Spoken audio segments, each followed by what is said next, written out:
శౌనకాదులందరూ నమస్కరించి సూత మహర్షిని మానవుల యొక్క శ్రేయస్సు కోరి ఒక ప్రశ్న వేశారు. సూతాపదానుభావ వ్రతేన తపసా కింవా ప్రాప్యతే వాంఛితం ఫలం. కలియుగాన మానవులందరూ వ్రతాలు చేయడం చేతన, తీర్థయాత్ర త్రిగుణ చేతన, దాన ధర్మాది సత్కార్యాలు చేయడం చేతన ఏ పుణ్యకార్యం చేస్తే మానవులు కోరిన కోరికలు ఉద్భవించి సుఖ సంతోషాలతో మానవులు మోక్షాన్ని చెందుతారు. అందరికీ ఏదైనా సరే చిన్న సులభమైన మార్గాన్ని ధర్మని మహానుభావాన్ని అడిగినారు. సూత మహర్షి చాలా సంతోషించారా, లోక కళ్యాణార్థమై మానవుల యొక్క శ్రేయస్సు కోరి అడుగుతున్నారు కనుక చెబుతున్నాను, శ్రద్ధగా వినండి అని. మీరు అడిగిన ఈ ప్రశ్నని ఒకానొక సమయంలో సాక్షాత్ శ్రీ మహావిష్ణువుని నారద మహర్షి వైకుంఠంలో అడిగారు. అందరూ సాక్షాత్ శ్రీ మహావిష్ణువే స్వయంగా నారద మహర్షిని ఈ విధంగా తెలుపుతున్నారని. నారద, స్వర్గాది లోకాల్లో కల్లా అత్యంత పరమ పవిత్రమైనటువంటిది, కోరిన కోరికలో నెరవేర్చేటువంటి దివ్యవతము సత్యనారాయణ వ్రతం. ఈ వ్రతం చేసిన మానవులకు వారి వారి కష్టము, దుఃఖము, దారిద్ర్యం కలిగి సకలైశ్వర్యాలు కలుగుతాయి. స్త్రీలకు సౌభాగ్యము, సంతానం లేని వారికి చక్కని సంతానము కలుగుతుంది. ఎవరెవరు ఏ ఏ కోరికలతో ఆదరిస్తున్నారో ఆ కోరికలతో నెరవేరుతాయి. ఈ వ్రతాన్ని ఒక వైశాఖ మాసంలో కానీ, శ్రావణ మాసంలో కానీ, కార్తీక మాసంలో కానీ, మాఘ మాసంలో కానీ, ఏకాదశి, పౌర్ణమి, సంక్రాంతి వంటి ఋతువుల్లో కానీ చేసినట్లయినా విశేషమైనటువంటి ఫలితం లభిస్తుంది. ఈ వ్రతాన్ని దేవాలయంలో కానీ, నదీ తీరములు కానీ, గోశాలయంలో కానీ, తులసి మామంలో కానీ, లేదా వారి వారి స్వగృహంలో కానీ ఆచరించవచ్చు. వ్రతాన్ని ఎప్పుడు చేసినా, ఎక్కడ చేసినా భక్తి శ్రద్ధలు ప్రధానం. వ్రతం చేసేవారు ఉదయాన్నే లేచి తలస్నానం చేసి నిత్యకర్మలను పూర్తి చేసిపోయి నూతనవస్త్రాలు ధరించి సత్యదేవుని మనస్సులో స్మరించి ముందుగా విఘ్నేశ్వర పూజ చేసి కలసపై సత్యదేవుని మంత్రోక్తంగా ప్రాణప్రతిష్ఠాపన చేసి నవగ్రహాలను, పంచలోకపాలకులను, అశ్వదిక్పాలకులను ఆవాహన చేసి యథాశక్తిగా సత్యదేవుని పూజించి భగవత్ సంబంధమైన కథలని బాబుగా పడినట్టు అరటిపళ్ళు, గుర్రముగా ఆవు పాలు తేనె హంసదారాములకు సుగంధ పరితమైన పదార్థాన్ని సత్యనారాయణ స్వామి వారి నైవేద్యంగా సమర్పించాలి. ఇంటిల్లపాలి నియమనిష్టలతో ప్రసాదాన్ని అందరూ స్వీకరించాలి. వచ్చిన వారందరికీ ప్రసాదాన్ని కట్టిపెట్టి వ్రతమంతా పూర్తయిన వెంటనే వ్రతము చేసిన బ్రాహ్మణులకు వారి వారి శక్తిని అనుసరించి అన్నదాన రూపేణ, వస్త్రదాన రూపేణ, దక్షిణ తాంబూలాది సత్కార్యాలు సమర్పించి బ్రాహ్మణి ఆశీర్వచనాన్ని పొంది వచ్చిన వారందరికీ వారి శక్తిని అనుసరించి భోజనం పెట్టి వ్రతశాంతి భక్తిలో ఆచరించి ఏ దంపతులు సత్యనారాయణాన్ని అనుభవిస్తున్నారో ఆ దంపతులు ఆరోగ్యంలో మాటిమాటి ఓం శ్రీ సత్యదేవాయ నమః అంటూ స్వామి నామాన్ని స్మరిస్తూ ఉండాలి. ఏ మానవులు శ్రద్ధాభక్తులు సత్యనారాయణాన్ని అనుభవిస్తారు అట్టి మానవులు సమస్త కోరికలు అనుభవించి సుఖ సంతోషాలతో మానవులు తప్పక మోక్షాన్ని చెందుతారని శ్రీ మహావిష్ణువే సత్యనారాయణ వ్రత వృత్తాంతాన్ని స్వయంగా నారద మహర్షికి వైకుంఠంలో తెలిపిన వారాయం. ప్రథమోద్వియాయ సమాప్తః పరమేశ్వరార్పణమస్తు. గోవిందా. ఎంత గట్టిగా అనగలిగితే అంత గట్టిగా చేయడానికి ప్రయత్నం చేయండి. గోవిందా. రెండవ కథ. పూర్వకాలంలో పవిత్ర పుణ్యక్షేత్రమైన కాశీ మహానగరంలో ప్రతి నిత్యము భిక్షాటన చేస్తూ జీవిస్తూ ఉండే ఒక వీర బ్రాహ్మణుడు ఉండేవారు. ఎన్ని మిగిలినా సరే ఒకరోజు బ్రాహ్మణికి పిడికడ కూడా భిక్షంగా విప్పకాయంతో బాధపడుతూ ఉండగా వీర బ్రాహ్మణి దారిద్ర్యాన్ని చూసి సత్యనారాయణ స్వామికి దయగలిగి బ్రాహ్మణుడు తీసుకున్న పూర్వజన్మ సుకృతం వలన సాక్షాత్ స్వామి వారి ఒక ముసలి బ్రాహ్మణ రూపంగా వచ్చి ఓ బ్రాహ్మణోత్తమా విచారించ సత్యనారాయణాన్ని కట్టెలో ఆదరించి నీ దారిద్ర్యం నశించి సకలైశ్వర్యాలు కలుగుతాయని వ్రతాన్ని చేసేటువంటి విధానంలో తెలిపి స్వామివారి కన్నా ఎంత పేద బ్రాహ్మణుడు చాలా సంతోషించి భిక్షపాత్ర చేతుపట్టుకుని సత్యదేవుని మనస్సులో స్మరించి మరలా కాశీనగరంలో భిక్షాలు బయలుదేరగా ఏ ఇంటికి వెళ్ళినా సరే లేదు అనకుండా విశేషమైనటువంటి భిక్ష వేశారు. వచ్చిన తనమంతా స్వామి అనుగ్రహమే సాధించి మరునాడే బ్రాహ్మణుడు తన శక్తి అనుసరించి సత్యనారాయణాన్ని ఆదరించాడు. అదే సమయంలో ఒక కట్టెల ముక్కునేటువంటి నిరుపేద కూలివారు బాగా దాహం కలిగి దాహశాంతి కోసమే ఈ బ్రాహ్మణ గృహానికి రాగా ఆ సమయంలో భక్తిలో చేసే వ్రతం చూచాడు కూలివాడు. తన దాహాన్ని చేత మరచి వ్రతం పూర్తయిన తర్వాత బ్రాహ్మణిచ్చిన ప్రసాదాన్ని స్వీకరించి భక్తిలో బ్రాహ్మణుడు చేసిన వ్రతం సత్యనారాయణ వ్రతాలు తెలుసుకుని చాలా సంతోషించి సత్యదేవ కట్టెల తప్ప వేరే జీవన ఆధారం నాకు లేదు స్వామి. ఈ కట్టెల బొమ్మగా ఎంత ధనమైతే వస్తుందో ఆ ధనం చేత నియమనం చేస్తానని కూలివాడు స్వామి నమస్కారం చేసి నా వ్యాపారానికి బయలుదేరగా ఆ కూలివాడు కట్టెతో చేసిన ప్రార్థనకు సత్యదేవుడు అనుగ్రహించి సామాన్య కట్టెలు గర్భవికలుగా మారి కూలివాడికి రోజు వచ్చే ధనము కన్నా విశేషమైనటువంటి ధనము సంప్రాప్తమైనది. వచ్చిన ధనమంతా కూడా స్వామి అనుగ్రహమే సాధించి మరునాడే కూలివాడు తన శక్తిని అనుసరించి సత్యనారాయణ వ్రతాన్ని ఆచరించాడు.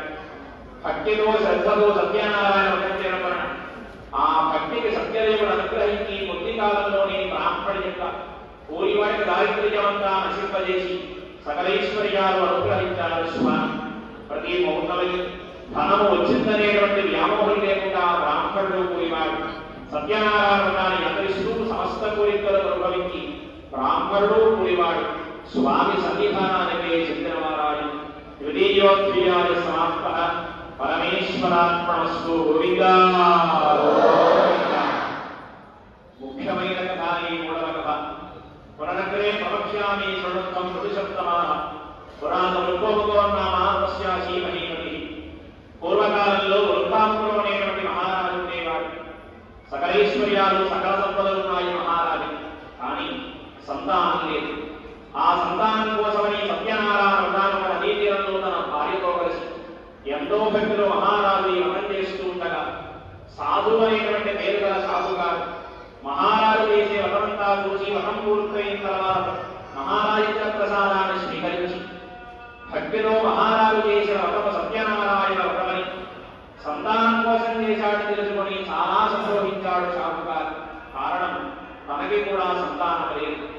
తనకి కూడా ఎప్పుడైతే సంతానం కలుగుతుందో అప్పుడే వ్రతం చేస్తానని సాధుగారు సత్యదేవుకి మొక్కి ప్రసాదాన్ని స్వీకరించి తన ఇంటికి పోయి తన భార్య పేరు లీలావతి జరిగిన వృత్తాంతమంతా తెలిపి కొద్దిగా ప్రసాదాన్ని పరమభక్తిలో లీలావతి వనప్రసాదాన్ని స్వీకరించింది. ఆ దంపతులు సంతానం కోసమై సత్యదేవుని ఎన్నో విధాలుగా ప్రార్థన చేశారు. పరంధావుడు అనుగ్రహించి స్వామి వరప్రసాదం చేతను ప్రసాద మహత్యం చేతను శీఘ్రకాలంలోనే లీలావతి చక్కనటువంటి ఆడపిల్లకు జన్మనిచ్చింది. ఆ ఆడపిల్ల బాలసాల సమయంలో కళావతి అనేటువంటి పేరు పెట్టారు. ఆ శుభకార్యంలో లీలావతి సాధుకారుతో వ్రతమాడని జ్ఞాపకం చేయగా కుమార్తె పెళ్లి సమయంలో అల్లుడితో కలిసి 2 వ్రతాలు చేద్దామని అని వ్రతమాటను వాయిదా వేసి ధనాన్ని సంపాదించమనే కాంక్షలో నగరాజు గారు ఎన్నో వ్యాపారం చేశారు. ధనాన్ని బాగా సంపాదించారు. కొన్ని సంవత్సరాలు గడిచాయి. కుమార్తెకు కాంచనం అనే పట్టణంలో ఒక సాధుకారు కుమారుడు తీసుకొచ్చి తన కుమార్తెనిచ్చి ఎంతో వైభవంగా వివాహం కూడా చేశాడు. వివాహం అయితే చేశాడు కానీ ఆ సమయంలో కూడా సత్యనారాయణ వ్రతం కాదు కదా నారాయణ అనే భగవన్నామాన్ని విడిచిపెట్టి అల్లుడిని ఇద్దరికి తెలుసుకుని అల్లుడితో కలిసి రత్నాల వ్యాపారం చేద్దామని రత్నసారం అనే పట్టణంలో సాధుకారులు ఎవరు కూడా రత్నాల వ్యాపారం చేస్తూ ఉన్నారు. ధనమనే వ్యామోహంలో పడి సత్యదేవుని వలిచాడు సాధుకారు. స్వామివారు చూస్తూనే ఉన్నారు. సంతానం కలిగితేనే కాదు సాధుకారు దాన్ని ఎదరిస్తానన్నారే సంతానం కలిగింది. నేటి వరకు అటంకాలు కూడా నారాయణనే భగవన్నామాన్ని విడిచిపెట్టాడు సాధుకారు. కష్టం కలిగినప్పుడే కదా మానవుడికి భగవంతునే వాడు జ్ఞాపకం వస్తాడు. అది మానవ యొక్క సహజ లక్షణ కనుక ఏనాటి వ్రతమాడ జ్ఞాపకం వస్తుందో ఆనాటి వరకు కూడా మా మాయ చేత కొద్ది కాలం వారు సాధుకారు కుటుంబానికి గొప్పదైనటువంటి కష్టాలు కలుగుగా అని స్వామివారు శాసించారు.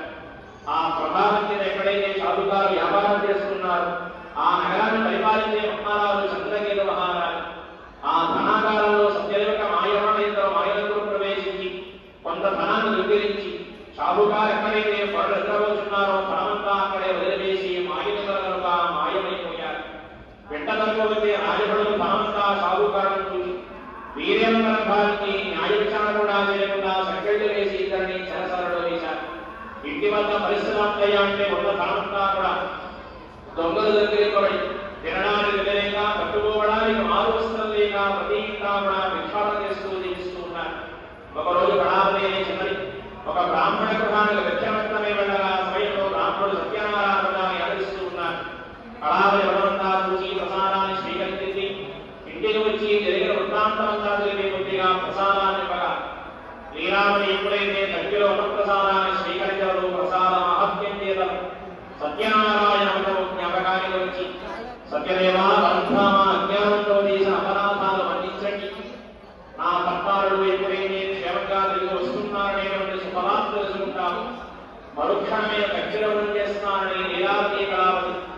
సత్యదేవుని ఎన్నో విధాలుగా ప్రార్థన చేశారు. భక్తితో చేసిన ఆత్మకు సత్యదేవుడే అనుగ్రహించి స్వామివారే స్వయంగా ఆనాటి రాత్రి చంద్రగిరి మహానగరంలో కలిగించి, ఓ మహారాజా, నీ ఖైదులో ఉన్నారు ఇద్దరు సాగుకారులు, వారు ఒకరు కాదు నా భక్తులు, నా శవశాంతం నీ ఖైదులో ఉన్నారు. వారిద్దరిని విడుదల చేసి వారి నగరాలు పంపించున్నా లేదా నిమిషమాత్రంలో నిన్ను నీ రాజ్యాన్ని నశింపజేస్తున్నాను స్వామి. స్వామి వారు హెచ్చరించి ఎంత కారణమైన మహారాజు ఉదయాలేసి సమయాన్ని చేసి షాపుగా దగ్గరని విడుదల చేసి రాజసంస్కారం చేసి వారి దగ్గర చేసుకున్న ధనానికి రెట్టింపు ధనాన్ని వారికి ఇచ్చివేసి షాపుగా ద్వారా సంతోషంగా మీ నగరానికి వెళ్ళిరందని ఆజ్ఞ ఇచ్చి పంపించినారు. తృతీయోధ్యాయ సమాప్త. పరమేశ్వరార్పణమస్తు. గోవిందా. నాలుగవ కథ. ఈ ధనమంతా తీసుకున్నారు షాపుగారు. కొంత దూరం ప్రయాణించి మార్గమధ్యంలో నది దాటడం కోసమని ధనమంతా పడవలో మార్చుకుంటున్నారు. ఆ సమయంలో షాపుగారిని పరీక్ష చేద్దామని స్వామివారే స్వయంగా ఒక ముసలి సన్యాసంగా వచ్చి, ఓ షాపుగారు ద్వారా ఈ రోజు మహాపుణ్యకాలం, నేను సన్యాసి లోక కళ్యాణార్థమై సత్యనారాయణ నదీ జలంలోనే ఆచరిద్దామనుకుంటున్నాను. మీరు చూస్తే ధనవంతులే కనబడుతున్నారు. మీకు తోచనదే ధన సహాయం చేయండి. వ్రతం మానవ పదే పదే జ్ఞాపకం చేయగా షాపుగారున్నారు, సన్యాసి నీవు చూస్తే దొంగ సన్యాసులే ఉన్నావు తప్ప నీవు నిజమైన సన్యాసులు కాదు. మా పడవల్లో ఉన్నది ధనమనుకుంటున్నావేమో, ధనము కాదు. మా నగరానికి వ్యాపార నిమిత్తమై ఆకులు తీగలు తీసుకెళ్తున్నామని అబద్ధమాడాలి. ఇత్యుక్తం వజ్రం శ్రుత్వా సత్యం భవతు దేవతః. ఏ మాటలు పలికారో అవే సత్యముగా కానీ సన్యాసి సేవగా ఆ ప్రభావిత ధనమంతా కూడా ఆకులు తీగగా మారిపోయాయి. అది చూసిన షాపుగారు కూర్చున్నారు, తెలివి తెచ్చుకున్నారు. సన్యాసులు ఆధారపై పడి అపరాధాన్ని మన్నించండి, మా ధనాన్ని మాకు ఇప్పించుమాని ఎన్నో విధాలుగా ప్రార్థన చేయగా సన్యాసి ద్వారా సంతోషించి షాపుగారు, సంతానం కలిగితేనే కాదు సత్యనారాయణ ఎదురిస్తానన్నావే, సంతానం కలిగింది. కుమార్తె వివాసం ఉన్నావు, వివాహం కూడా పూర్తయింది. నేటి వరకు అనంతాలుగా నారాయణ అనే భగవన్నామాన్ని విడిచిపెట్టి ధనము ధనము అనేటువంటి వ్యామోహంలో పడి సత్యదేవుని వలిచావు, ఇన్ని కష్టాలు అనుభవించావు. ఎప్పటికైనా భక్తిలో దాన్ని ఆచరించండి, ఎల్లప్పుడూ దైవాపరాధాలు చేయకండి, భక్తి శ్రద్ధతో దాన ధర్మాల సత్కార్యాలు ఆచరించాలని వదన్మాట జ్ఞాపకం చేసి ధనాన్ని వారికి వేసి వారు చూస్తుండగానే స్వామివారి నిర్ణయమైనారు. అది చూసిన షాపుగారు వంశారు, తెలివి తెచ్చుకున్నారు. అజ్ఞానంగా వచ్చిన సన్యాసి సాక్షాత్తు ఆ దేవదేవుడు సత్యదేవుడే పరీక్ష చేస్తాను. ఈ రూపంలో వచ్చిన భావించి, సత్యదేవా పంచామ, నీ మాయను బ్రహ్మాండంలో నిలబెట్టలేకపోయారే మానవులం, మీ మాయను మేము తెలుసుకోగలమాని ఎన్నో విధాలుగా ప్రార్థన చేసి అజ్ఞానంలో చేసిన అపరాధాలు అందించండి. మా నగరానికి ఎప్పుడైతే క్షేమంగా చేరుకుంటామో సతీ సమేతమై భక్తిలో చేస్తానని షాపుగారులకు సత్యదేవ నమస్కారం చేసి, ఓం శ్రీ సత్యదేవాయ నమః, ఓం శ్రీ సత్యదేవాయ నమః అంటూ మా స్వామి నామాన్ని స్మరిస్తూ క్షేమంగా వారి నగరానికి చేరుకున్నారు. మేమిద్దరము క్షేమంగా వస్తున్నామనేటువంటి శుభవార్తను తన ఇంటి వద్ద తెలియవలసమని ఒక నౌకర్ని పంపించాడు షాపుగారు. నౌకరు షాపుగారికి పోయి క్షేమవాదం తెలియవలసగా మరుక్షణమే లీలావతి కళావతి ఎంతో భక్తులు సత్యనారాయణాన్ని ఆదరిస్తూ ఉన్నారు.